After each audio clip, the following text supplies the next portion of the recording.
We are gathered here today to mourn the death of part of door 7 of my advent calendar. This year, some of the doors of the advent calendar were made just a bit too tightly, and unfortunately, that caused part of door 7 here to be a casualty.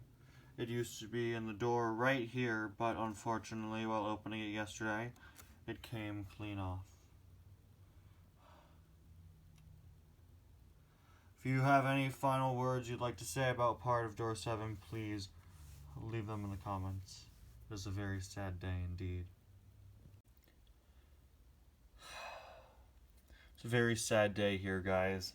As you just saw, and as you saw yesterday, unfortunately, part of day 7 of the advent calendar, yesterday's door, broke off while I was trying to open it. I'm still not over it. It is quite sad. This year, for whatever reason, some of the doors have been made a lot stronger than usual, and part of this door came clean off during yesterday's review, as sometimes it's quite difficult to open the advent calendar doors one-handed while holding a camera, and you're opening them without your dominant hand because your dominant hand is, again, holding a camera. But it's okay. It's alright. We'll move on. We'll open another day today, and we will move on. And of course today we will also do another review. Hello everybody and welcome back to day 8 of 25 Days of Suggestions 2022. Today we're going to be taking a look at Max Schnell, as suggested by Fernando Valadez. Very nice World Grand Prix racer, who I've actually reviewed several different items of this year. Earlier this year for my birthday I got my first ever Max Schnell variants. I just had this Max Schnell for over a decade, but for my birthday this year, I got Ice Racers Max Schnell and Carbon Racers Max Schnell.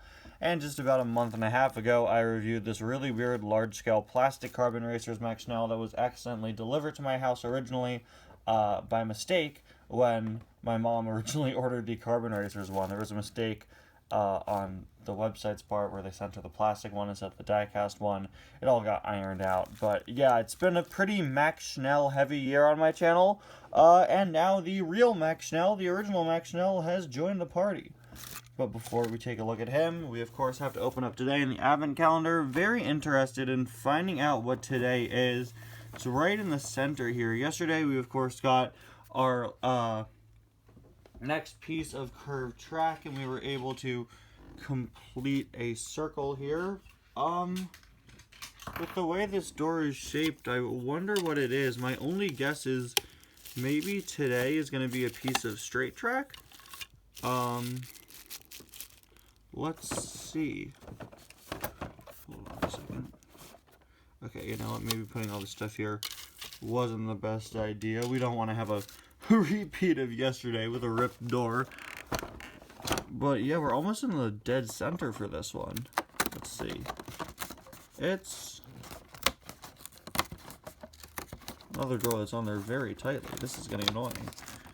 Yep, it is a piece of straight track. So, oh, it's 2. Oh, I was just gonna complain. I was gonna say, yesterday we finally got a full circle, and now we'll have like an uneven shape. But nope, they were nice enough to include 2 pieces of straight track so that you could still have a closed circuit. Please tell me these fit together easier.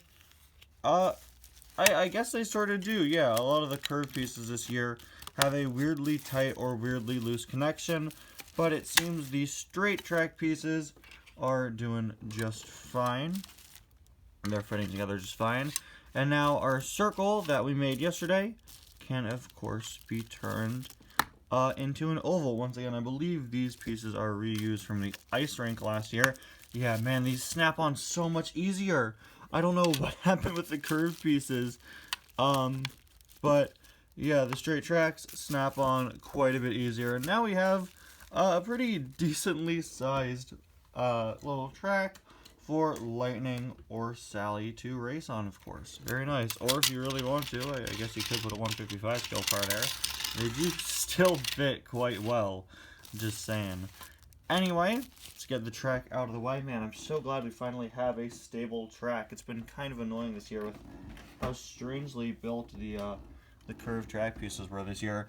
Moving on to Max Schnell. He's got a pretty interesting color scheme. sort of a dark gray, almost black color scheme that almost looks like a very, very dark purple. But all across Max, you can recognize this sort of stripe pattern. It's a textured pattern. It's pretty prominent here on the bumper piece, present on his mouth plate. Mine has a mouth plate because it's his original 2011 release. But you could also see a bit more subtly, it is all over Max. I don't really know if you could see it.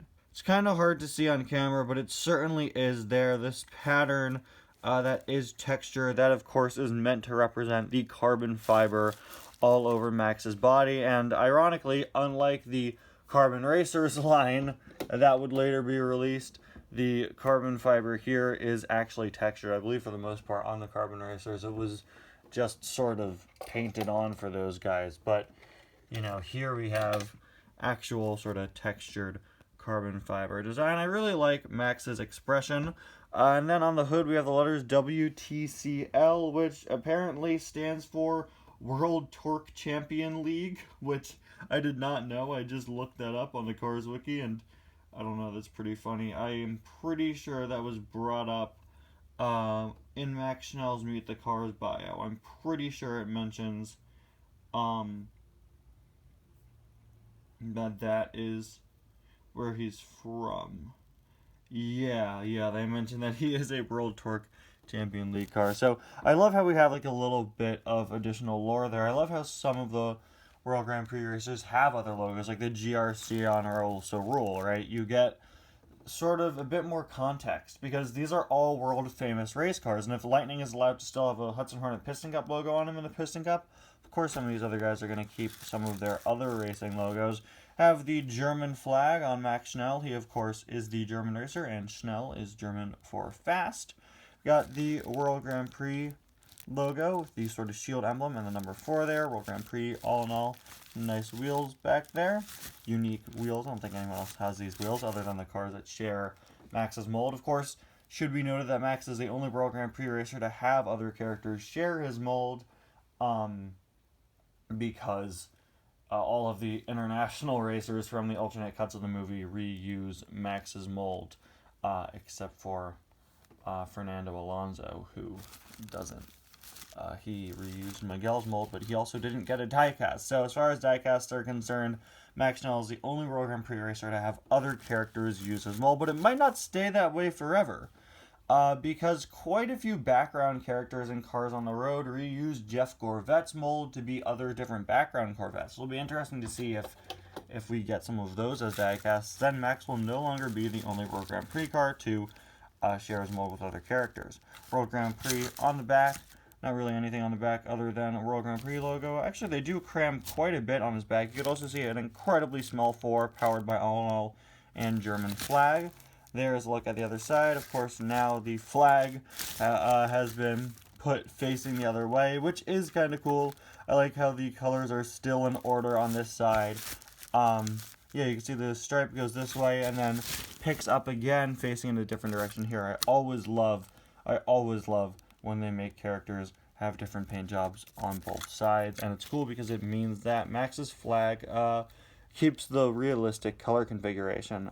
There is a look at the base, and there we go. Anyway guys, thank you so much for watching. I'll see you guys again tomorrow for day 9. Bye now.